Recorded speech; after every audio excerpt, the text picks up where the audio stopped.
Hello squad, it's Awesome to see you again. In this episode, we want to calculate 1364 divided by 11. To do this, we change this horizontal division sentence into the standard algorithm. First, we draw the division bracket, then move 1364 inside the bracket. This is the total we are dividing. Finally, move 11 to the left of the bracket.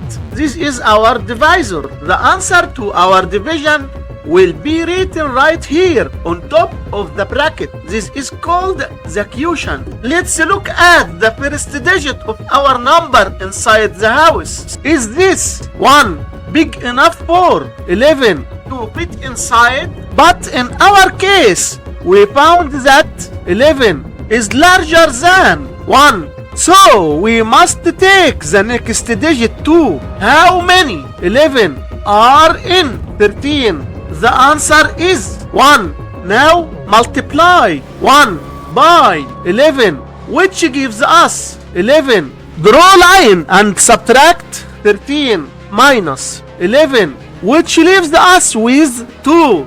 Now we bring down the next digit, 6, and this makes our new number 26. How many 11 are in 26?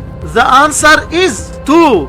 Now multiply 2 by 11, which gives us 22. Draw line and subtract 26 minus 22, which leaves us with 4. Now we bring down the next digit, 4, and this makes our new number 44. How many 11 are in 44? The answer is 4. Now multiply 4 by 11, which gives us 44. Draw line and subtract. The subtraction result is 0. The last result is 124. And this is our final answer for this problem. Thanks for watching. Like, subscribe, and join the community.